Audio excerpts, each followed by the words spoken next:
आज के लेक्चर में हम लोग पढ़ेंगे properties of definite integrals. Okay, तो चलिए शुरू करते हैं आज का लेक्चर।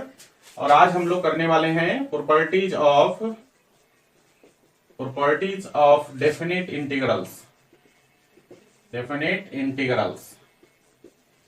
ओके, और इसमें जो पहला प्रॉपर्टी है आपका, देखिए पहला प्रॉपर्टी है definite integral from A to B F x D x is equal to definite integral from A to B F T D T. मतलब अगर वेरिएबल को चेंज कर दे तो डेफिनेट इंटीग्रल पर कोई फर्क नहीं पड़ता है ना।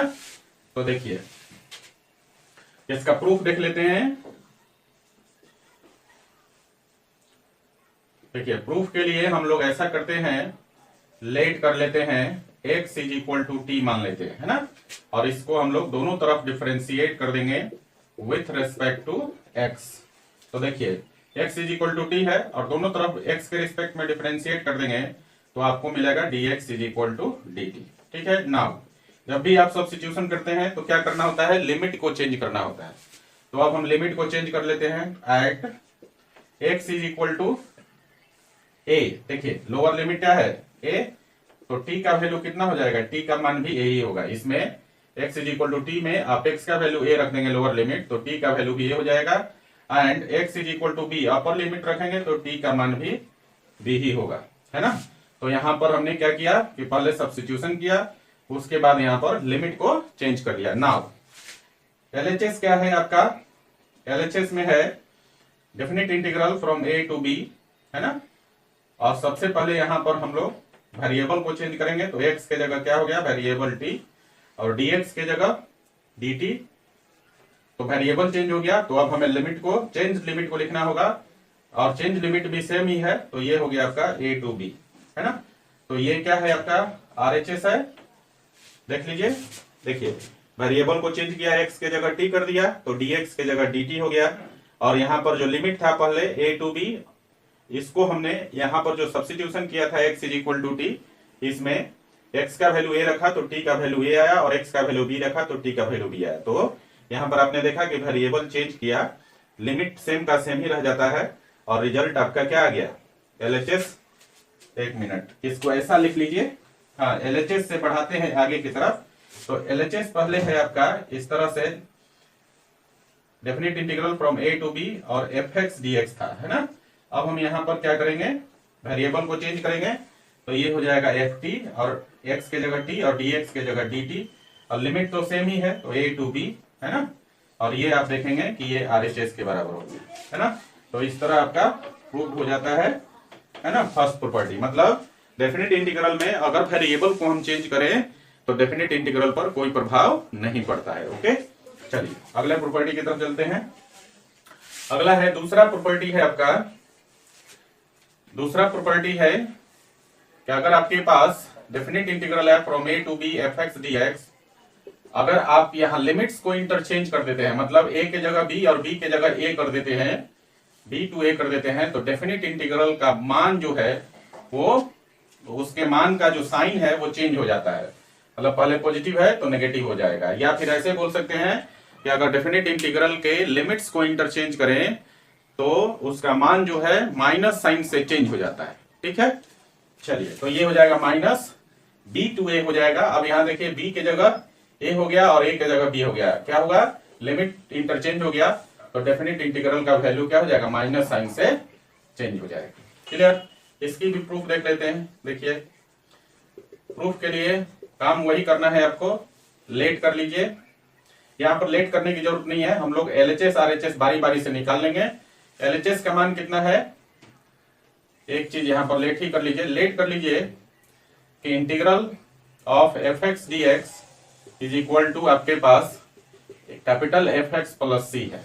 ठीक है ना, इसको मान लेते हैं 1। नाउ देखिए LHS का वैल्यू निकालिए, तो LHS का वैल्यू है definite integral from A to B F x D x, है ना। और इसका जो इंटीग्रल है यहाँ पर मैंने पहले ही मान लिया है कि एफ एक्स का इंटीग्रल कितना है कैपिटल एफ एक्स, तो इसको हम लोग लिख सकते हैं कैपिटल एफ एक्स प्लस सी और इस पर लिमिट क्या लगा देंगे ए टू बी, है ना। तो यहाँ सी लिखना जरूरी नहीं है, हमने ऑलरेडी पढ़ा हुआ है कि डेफिनेट इंटीग्रल जो होता है कांस्टेंट ऑफ इंटीग्रेशन से इंडिपेंडेंट होता है। तो यहाँ पर हम a टू b लगा सकते हैं और इसका मान कितना हो जाएगा बच्चा, f of b minus f of a। Clear है, ये आपका इक्वेशन नंबर 2 हो गया। नाउ RHS को देखिए, RHS में कितना है, RHS में है minus definite integral from b to a fx dx, है ना। और fx का इंटीग्रल कितना है, कैपिटल fx, है ना। तो इसको लिख सकते हैं माइनस और यहाँ पर कैपिटल fx और लिमिट आपका है b टू a, है ना। तो देखिए यहाँ पर लिमिट, अपर लिमिट a है, लोअर लिमिट b है, तो यहाँ पर माइनस हो गया और ब्रैकेट में ही हम लिखेंगे fa, क्योंकि अब अपर लिमिट आपका a है तो fa और माइनस लोअर लिमिट b है तो fb हो जाएगा। ब्रैकेट को ओपन कर दीजिए, देखिए तो कितना हो जाएगा, minus fa plus minus minus plus fb। Clear है, और अरेंज करके लिख देंगे इसको, तो ये हो जाएगा आपका fb माइनस fa। ये आपका थर्ड नंबर इक्वेशन हो गया। तो देखिए तो सेकंड से और थर्ड से जो रिजल्ट है वो दोनों सेम है ना। तो आप यहां पर साइड में लिख लीजिएगा और क्या लिखना है, so from second and third we get, और यहां पर आपको लिखना है, देखिए यहां पर आप लिख लीजिए कितना हो जाएगा, definite integral from a to b fx dx is equal to minus of definite integral from b to a fx dx, है ना। बराबर हो गया ना। हमने देखा ना कि अगर डेफिनेट इंटीग्रल का जो यहाँ पर लिमिट्स है इसको आपस में इंटरचेंज कर दें तो इसकी वैल्यू जो है माइनस साइन से चेंज हो जाता है। क्लियर, और इसकी प्रूफ भी हमने देखा, इसका प्रूफ हमने यहाँ पे किया है। सबसे पहले हमने fx का इंटीग्रल मान लिया कैपिटल fx है, फिर LHS को इवैल्यूएट किया और फिर RHS को इवैल्यूएट किया। हमने देखा दोनों का मान जो है LHS का मान और RHS का मान दोनों सेम है, तो इसका मतलब है कि LHS और RHS इक्वल है। सो गाइस हम लिख सकते हैं, so from equation 2 and equation 3 we get यहाँ पर definite integral from a to b fx dx is equal to minus of definite integral from b to a fx dx लिख सकते हैं। चलिए तो इसको उतार लीजिए दोनों प्रॉपर्टी को, 1 और 2 को, फिर हम लोग आगे की प्रॉपर्टीज की चर्चा करेंगे। लिखिए जरा। तो गाइस चलिए अगले प्रॉपर्टी की चर्चा करते हैं और अगला प्रॉपर्टी है अपना 3, प्रॉपर्टी नंबर 3, और इसमें है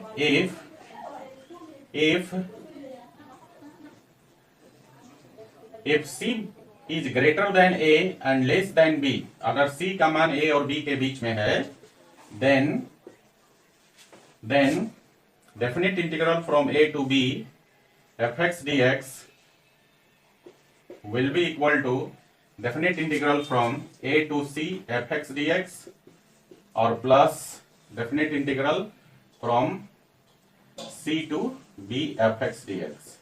ऐसा हम लोग लिख सकते हैं। ये प्रॉपर्टीज नंबर 3 है। अगर लिमिट के बीच में, मतलब जो आपके पास गिवन डेफिनेट इंटीग्रल है इसके लिमिट के बीच में एक तीसरा नंबर c एग्जिस्ट करे तो आप इसको सम ऑफ 2 डेफिनेट इंटीग्रल्स लिख सकते हैं। कैसे, यहां पर समझिए, हमारे पास लिमिट है a to b, lower limit है ना, लोअर लिमिट a है, अपर लिमिट b है, इस बीच में एक लिमिट, एक नंबर और c एग्जिस्ट करता है, तो हम इसको 2 डेफिनेट इंटीग्रल्स के सम में लिख सकते हैं। पहला यहां से यहां तक लिख सकते हैं definite integral from a to c fx dx, और फिर प्लस यहां से यहां तक हम लिख सकते हैं definite integral from c to b fx dx।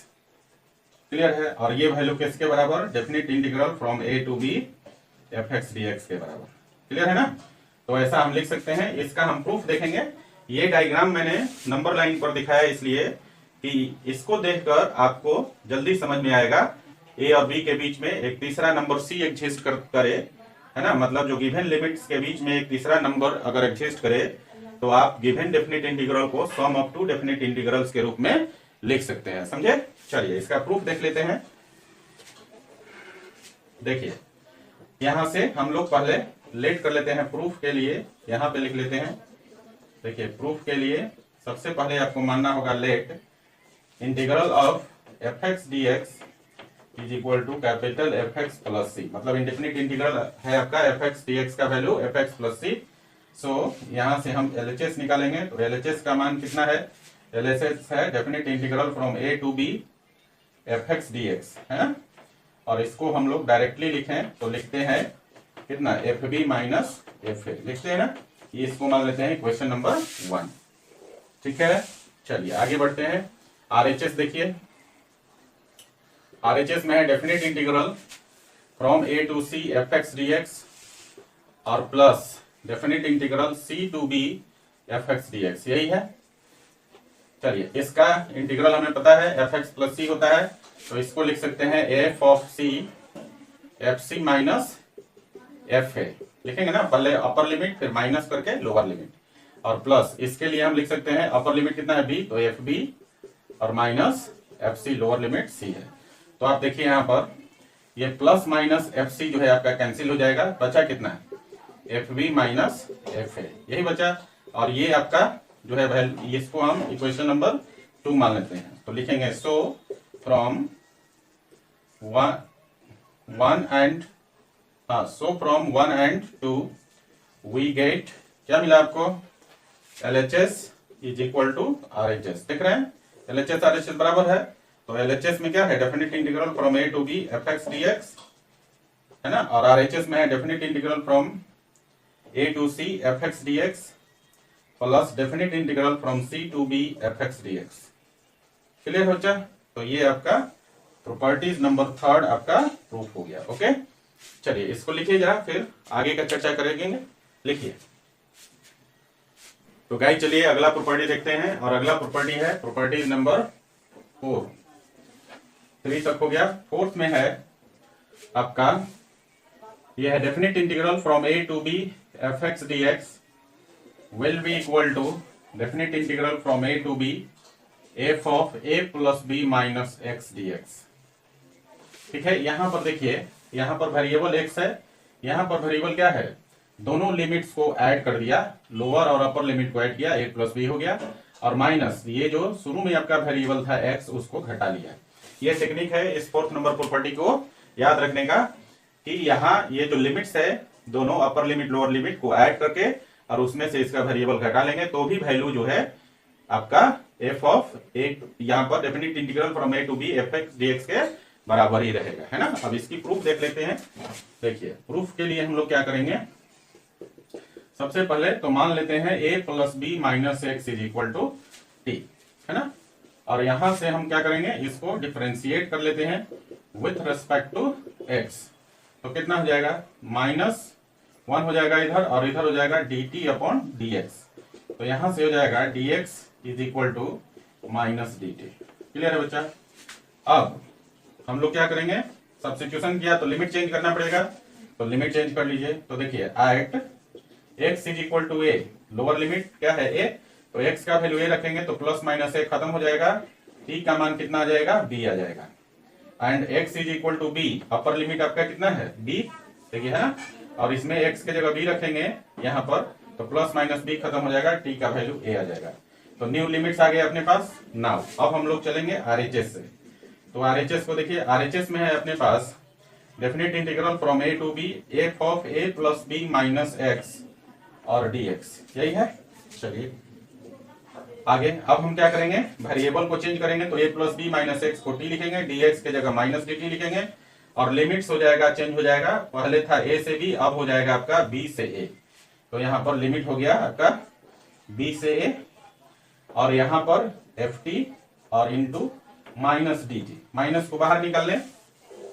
देखिए माइनस को बाहर निकाल लीजिए, तो आप लिखेंगे कितना, माइनस बाहर निकल जाएगा तो ये हो जाएगा b टू a और ft dt, है ना। अब देखिए इसमें हम लोग सेकेंड प्रॉपर्टी यूज करें, लिमिट्स को आपस में इंटरचेंज करें, तो गिवन डेफिनेट इंटीग्रल का साइन माइनस साइन से चेंज हो जाएगा। तो पहले से एक माइनस है, और इसका लिमिट को इंटरचेंज करेंगे तो फिर से एक माइनस आएगा, तो माइनस माइनस क्या हो जाएगा, प्लस। तो हम लोग इसको लिख सकते हैं अब a to b ft dt लिख सकते हैं, और फिर यहां पर हम ऐसे साइड में लिख दीजिएगा फ्रॉम b2 का मतलब है प्रॉपर्टी नंबर 2, प्रॉपर्टी 2 का यूज किया। और यहां पर अब देखिए इसी को हम ऐसा लिख सकते हैं, देखिए तो definite integral from a to b f x D x लिख सकते हैं, बिल्कुल लिख सकते हैं। ऐसा इसलिए लिख सकते हैं क्योंकि हमने प्रॉपर्टीज नंबर 1 में पढ़ा कि अगर डेफिनेट इंटीग्रल का वेरिएबल चेंज कर दिया जाए तो कोई फर्क नहीं पड़ता है ना। तो ये यहाँ पर definite integral from a to b f T D t को हम लिख सकते हैं definite integral from a to b f x D x, और ये है आपका प्रॉपर्टीज P1 से, है ना, फ्रॉम P1। सो गाइज ये क्या है आपका RHS लेकर हम लोग चले थे और पहुंच गए हम लोग LHS के पास, है ना। तो LHS RHS बराबर हो गया। सो गाइज ये आपका प्रॉपर्टीज नंबर 4 जो है प्रूफ हो गया। क्लियर है ना। चलिए इसको लिखिए प्रॉपर्टीज नंबर 4 को, फिर आगे करते हैं। लिखिए। तो बच्चों अगला प्रॉपर्टी है प्रॉपर्टीज नंबर 5, और 5 में है definite integral from 0 to a fx dx is equal to definite integral from 0 to a f of a minus x dx, है ना। ये प्रॉपर्टीज नंबर 4 का ही एक जो है आपका 4 का ही एक टाइप है, एक प्रकार है। यहां पर भी देखिए अपर लिमिट लोअर लिमिट को जोड़ देंगे तो 0 + a ही हो जाएगा। तो a और माइनस यहाँ पर जो वेरिएबल है उसको घटा दिया, ठीक है ना। उसी का एक प्रकार है, लेकिन ये अलग से आपको पढ़ना है। चलिए तो ये प्रॉपर्टीज नंबर 5 है कि अगर डेफिनिट इंटीग्रल हो from 0 to a fx dx तो उसको आप लिख सकते हैं 0 to a definite integral from 0 to a f of a minus x dx। Proof के लिए फिर से हम लोग लेट कर लेंगे a minus x is equal to t, और इसको दोनों तरफ डिफरेंशिएट कर देंगे विथ रेस्पेक्ट टू x। तो यहां से आपको मिलेगा dx is equal to minus dt। Clear है बच्चा। अब जब सब्स्टिट्यूशन किया तो अब हमें लिमिट को भी चेंज करना पड़ेगा। Now at x is equal to 0, तो x का वैल्यू अगर 0 रखते हैं, लोअर लिमिट 0 है तो x का वैल्यू 0 रखते हैं इसमें, तो t का मान हो जाएगा a, है ना। एंड x का वैल्यू अगर आप a रखते हैं, अपर लिमिट कितना है a, तो t का वैल्यू कितना हो जाएगा, देखिए x का वैल्यू a रख देंगे तो t का वैल्यू 0 हो जाएगा। तो लिमिट भी आपका न्यू लिमिट मिल गया, ओल्ड लिमिट से न्यू लिमिट मिल गया, और यहाँ सब्स्टिट्यूशन हो गया। सो गाइस अब हम चलेंगे RHS से। तो देयरफॉर RHS क्या है, definite integral from 0 to a, और यहाँ पर है f of a minus x dx। यही है, क्या करना है हमें, लिमिट वेरिएबल को चेंज कीजिए। तो ये हो जाएगा आपका, देखिए ये हो जाएगा आपका ft, और यहाँ पर इनटू dx का वैल्यू है माइनस dt, है ना। इसको ब्रैकेट में लिख दीजिए इनटू करके, और लिमिट कितना है 0 to, यहां पर अब लिमिट आपका चेंज हो गया है, नया लिमिट है a to 0। अब यहां से माइनस को हम बाहर निकाल सकते हैं। तो देखिए ये हो जाएगा, माइनस बाहर निकाल देंगे तो हो जाएगा definite integral from a to 0 और ft dt हो जाएगा ना।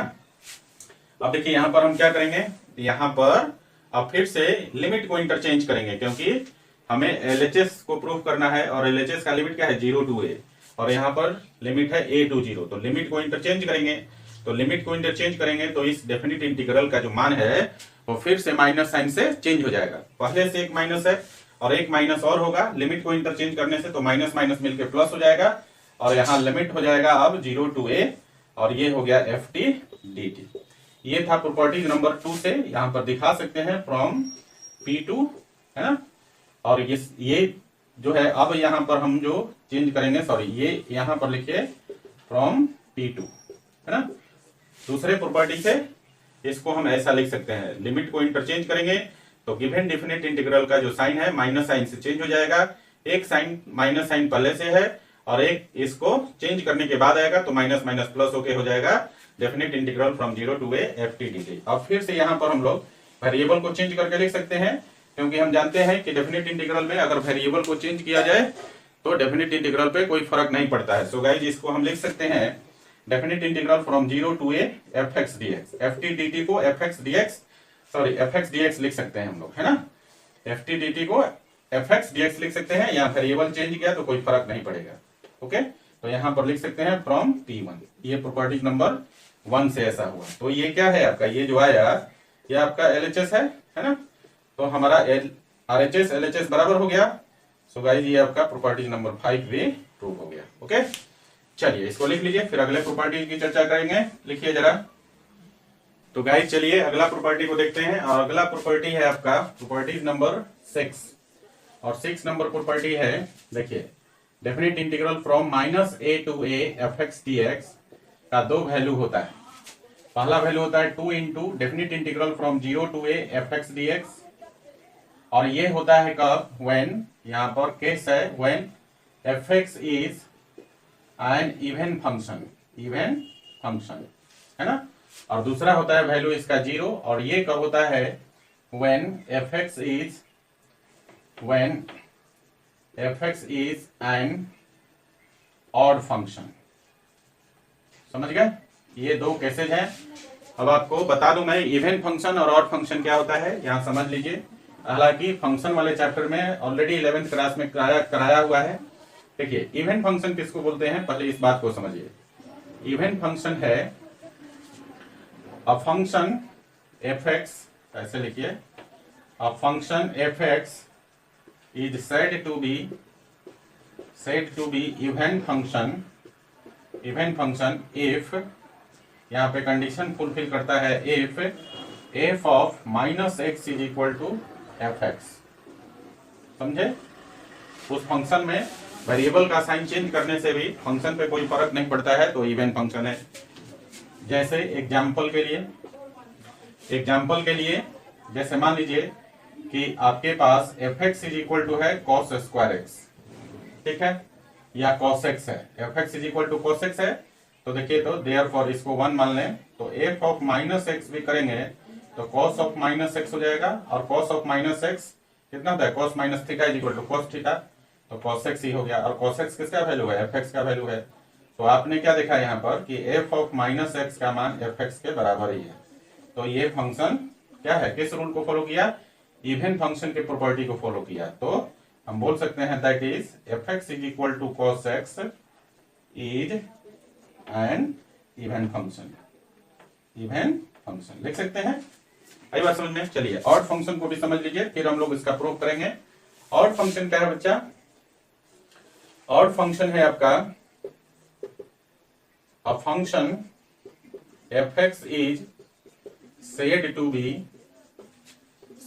be odd function if, और ये भी एक कंडीशन फुलफिल करता है, और ये कंडीशन है f of minus x is equal to minus of F x. सही बात समझ में। अगर इस कंडीशन को कोई फंक्शन फुलफिल करता है तो उस फंक्शन को बोलते हैं ऑड फंक्शन। एग्जाम्पल के लिए देखिए, एग्जाम्पल के लिए हम लोग अगर लेट कर लें f x is equal to sine x, ये हमारे पास एक फंक्शन है ना। तो यहाँ पर क्या करें, वेरिएबल का साइन चेंज कर दीजिए, तो therefore f of minus x रख दीजिए, तो कितना हो जाएगा साइन ऑफ माइनस एक्स, और sine minus theta is equal to क्या होता है माइनस साइन थीटा, तो माइनस साइन एक्स हो जाएगा। और साइन एक्स किसका वैल्यू है, एफ एक्स का वैल्यू है, तो माइनस एफ एक्स हो जाएगा। देयरफॉर हम यहाँ देख रहे हैं क्या कि एफ ऑफ माइनस एक्स का मान जो है माइनस एफ एक्स के बराबर हो गया ना।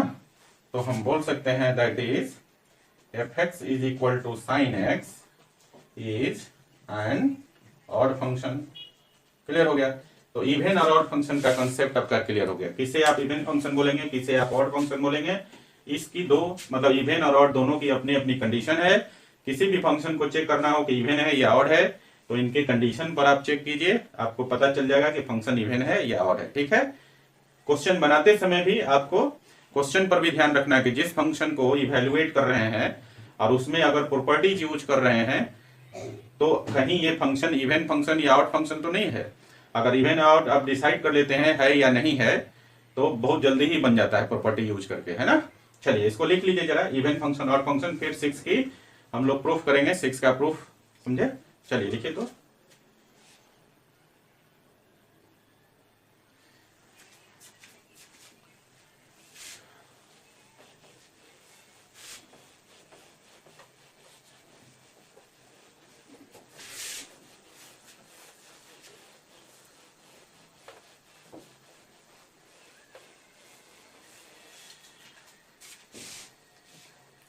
बच्चों चलिए अब इसका हम लोग प्रूफ कर लेते हैं।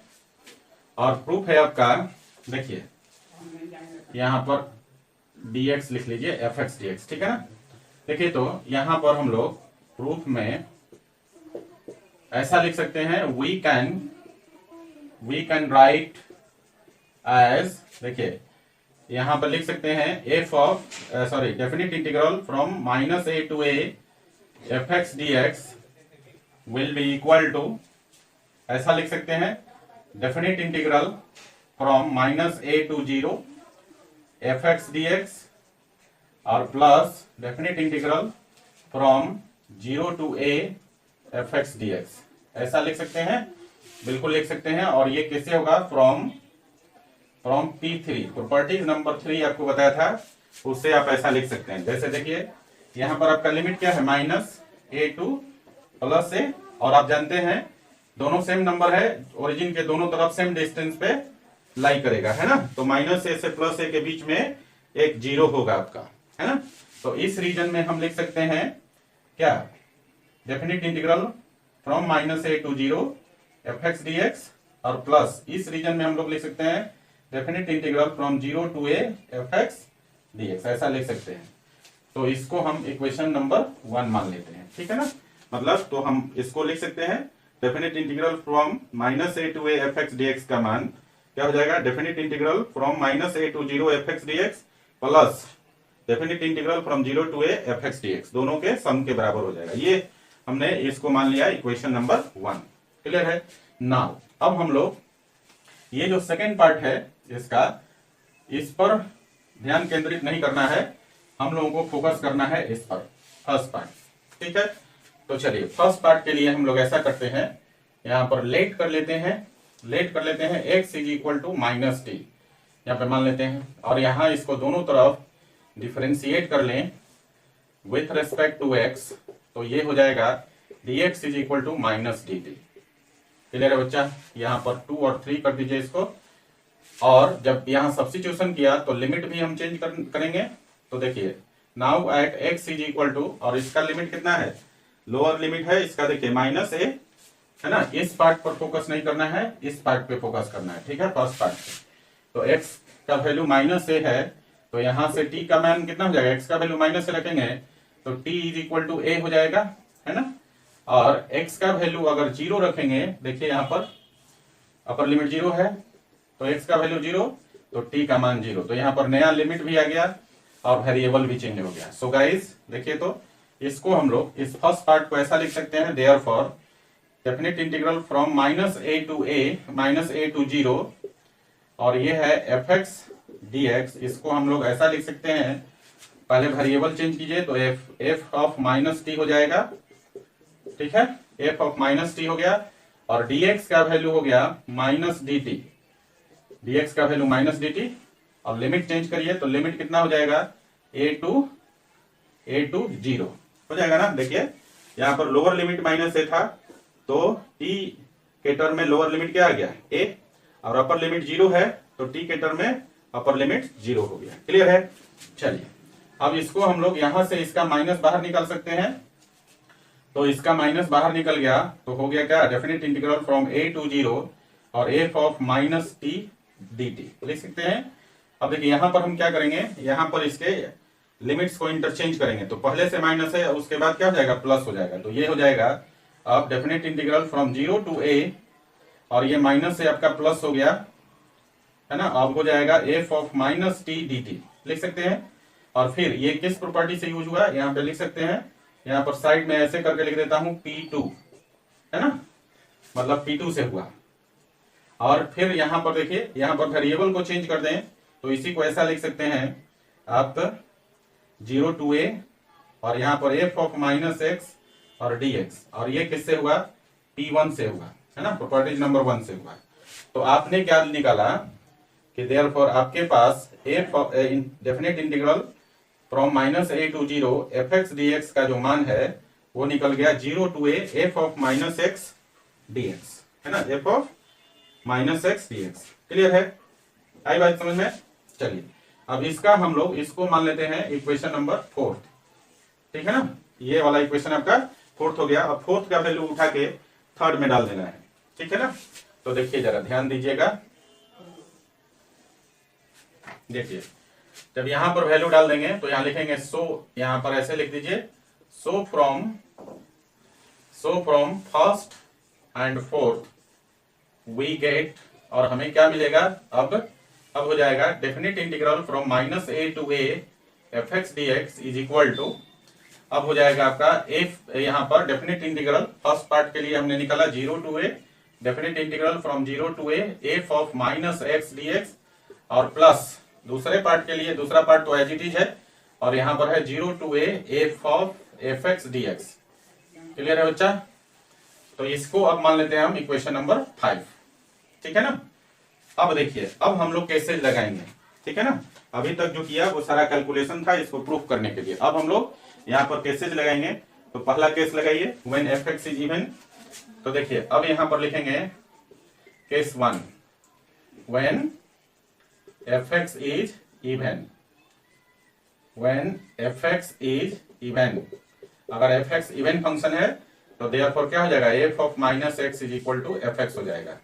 सो यहां लिखेंगे फ्रॉम इक्वेशन 5, और 5 से कितना हो जाएगा, f of definite integral from minus a to a f x D x will be equal to, अब यहां पर एफ ऑफ माइनस एक्स के जगह एफ एक्स लिख सकते हैं। क्या किया, यहां पर इवन फंक्शन की प्रॉपर्टी यूज किया। ठीक है, तो ये हो जाएगा 0 टू ए, और एफ ऑफ माइनस एक्स के जगह एफ एक्स हो जाएगा। तो ये हो गया 0 to a f x D x, और प्लस ये वाला टर्म तो एज इट इज रहेगा 0 to a f x D x, है ना। और ये दोनों टर्म देखिए अब सेम है, तो हम इसी को लिख सकते हैं देयरफॉर एफ ऑफ इसी को लिख सकते हैं हम लोग definite integral from minus a to a f x D x will be equal to 2 into definite integral from 0 to a f x D x. Clear है? इसको आप 6 नंबर मान लीजिए, है ना, 6 नंबर मान लीजिए। तो ये आपका हो गया। इसी प्रकार से केस 2 लगा दीजिए।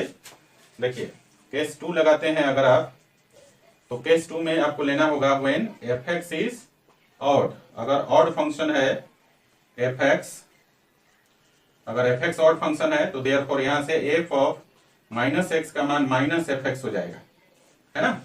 और अब हम लोग इसको किस प्रॉपर्टी में ले जाएंगे, 5 से चलेंगे। तो बच्चों यहाँ पर जगह की थोड़ी कमी हो गई है, तो ऐसा करते हैं कि आप थोड़ा सा इधर वाला लिख लीजिए, इस वाला पोर्शन को आप लिखिए, फिर वहां पे हम लोग प्रूफ कर देंगे। ठीक है ना? चलिए लिखिए जरा।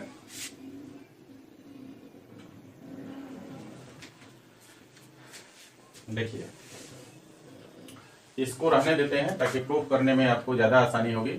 ये 6 नंबर प्रॉपर्टी है, और यहाँ था आपका minus a to a f x D x, और इसकी ये 2 वैल्यू थी, है ना। ठीक है, इधर मिटा देते हैं। देखिए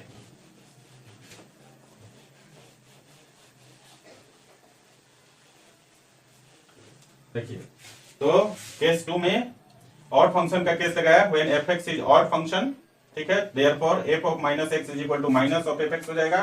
तो लिखेंगे so from equation number 5, equation 5 से अगर चलते हैं इस इक्वेशन से, तो देयरफॉर आप लिख सकते हैं definite integral from a minus a to a f x D x is equal to, first part आपका आप चेंज हो जाएगा, ये हो जाएगा आपका definite integral from 0 to a, और एफ ऑफ माइनस एक्स को लिख सकते हैं माइनस एफ एक्स, तो minus f x D x हो जाएगा, और प्लस ये सेकेंड पार्ट इसी तरह रहेगा definite integral from 0 to a f x D x. Clear है?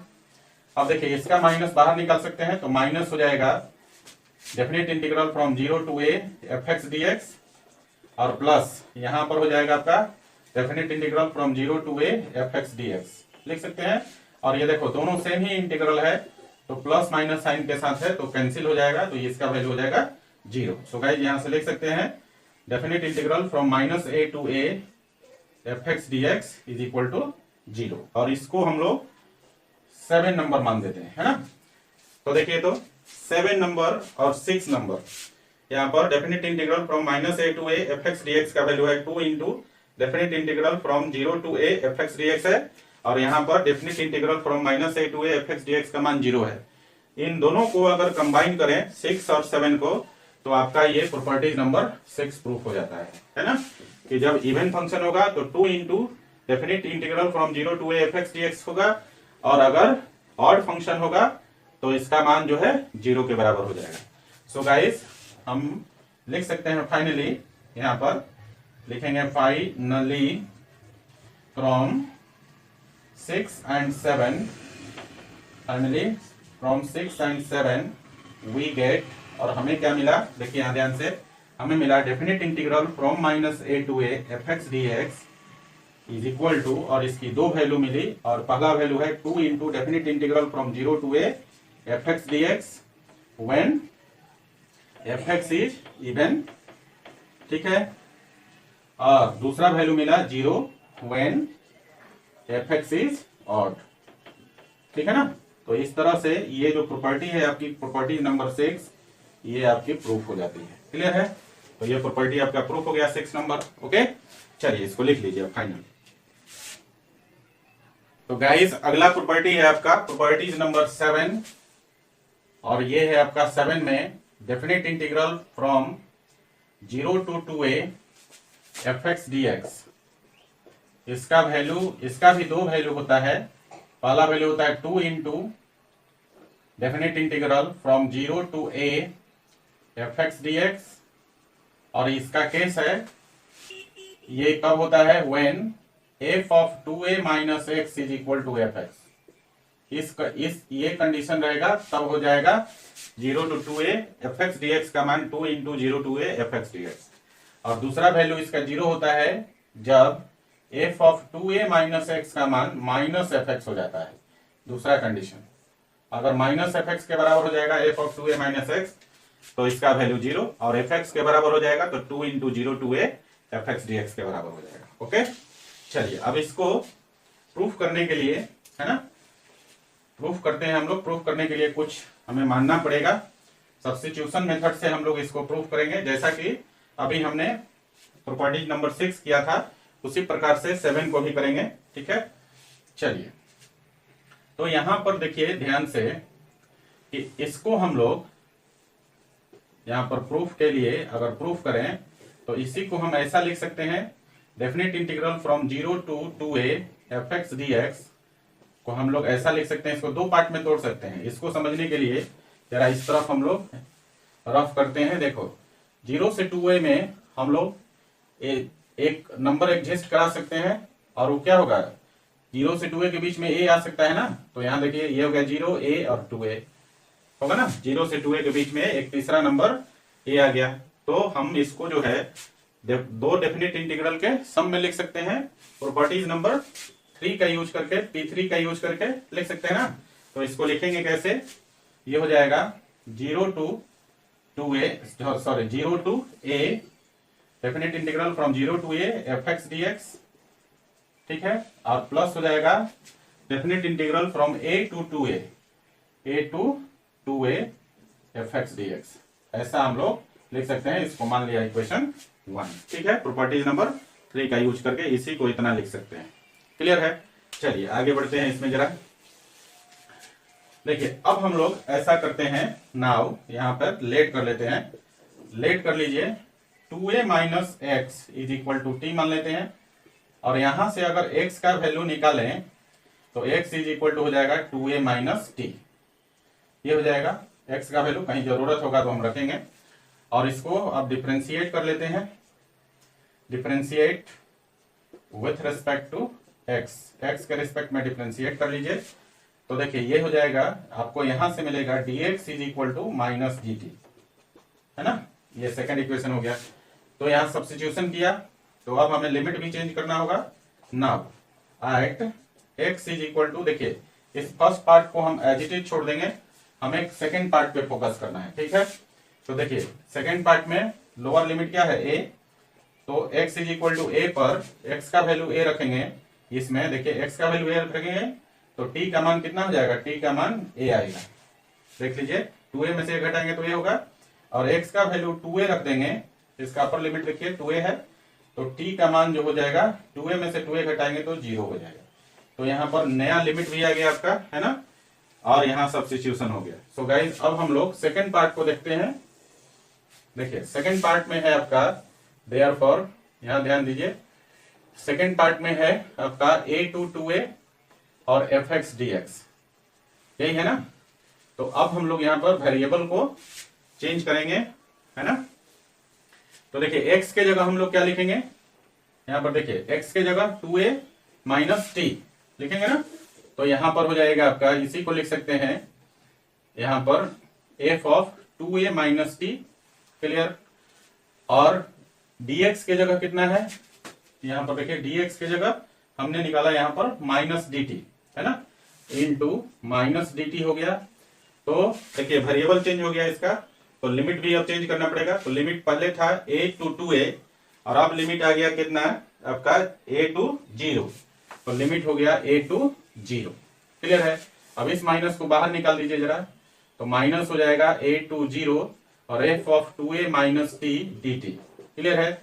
अब यहां पर हम लोग क्या करेंगे, देखिए यहां पर लिमिट को आपस में इंटरचेंज कर देंगे, तो ये पॉजिटिव हो जाएगा क्योंकि पहले से माइनस है, तो ये हो जाएगा आपका definite integral from 0 to a हो जाएगा अब, और f of 2a minus t dt हो जाएगा, है ना। और यहां पर देखिए वेरिएबल को चेंज कर दें, मतलब t की जगह x लिख दें तो कोई फर्क नहीं पड़ेगा।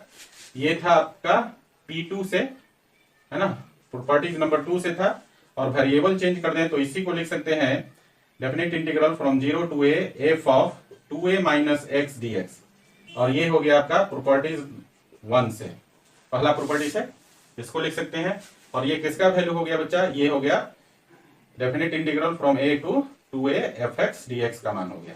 और इसको हम मान लेते हैं इक्वेशन नंबर, ये था 1 2 3 और ये आपका फोर्थ नंबर इक्वेशन हो गया।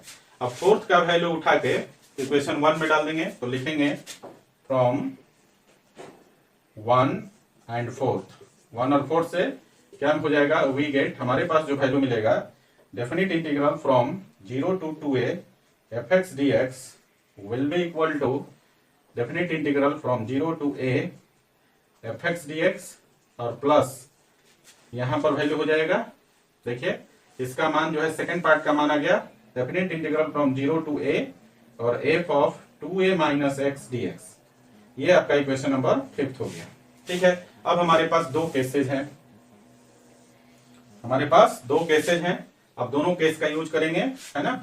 तो पहला केस है नाउ, देखिए यहां पर नाउ केस 1, या डायरेक्टली लिखिए आप यहां पर केस 1। केस 1 में अपना था when f of 2a minus x is equal to fx। अगर f of 2a minus x का वैल्यू fx हो तो यहां पर लिखेंगे फ्रॉम इक्वेशन 5। इक्वेशन 5 से क्या मिलेगा बच्चा, इक्वेशन 5 से आपका हो जाएगा definite integral from 0 to 2a fx dx is equal to, ये हो जाएगा definite integral from 0 to a fx dx और plus definite integral from 0 to a, और यहां पर जो f of 2a minus x है इसका वैल्यू कितना हो जाएगा fx, तो ये हो गया fx dx। क्लियर है। तो गाइस यहाँ पर दोनों सेम चीज है, तो इसको लिख सकते हैं 2 into definite integral from 0 to a fx dx लिख सकते हैं। और इसको आप मान दीजिए, इसको मान दीजिए आप कहां तक पहुंचे थे, 5 तक ना, ये आपका 6 हो गया। ठीक है। और फिर दूसरा केस ले लीजिए जरा, केस 2 ले लीजिए यहाँ पर। तो केस 2 में आपको यूज करना है when f of 2a minus x is equal to minus fx, है ना।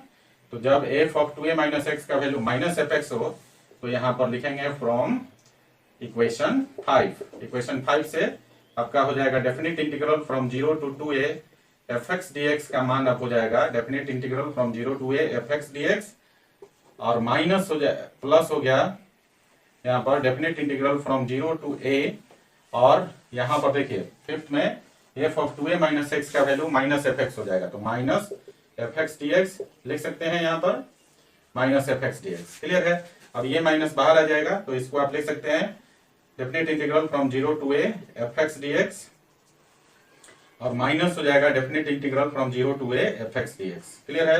यहाँ पर दोनों सेम वैल्यू है, प्लस माइनस साइन के साथ, तो कैंसिल हो गया, तो इसका मान हो गया 0। ये आपका हो गया इक्वेशन नंबर 7।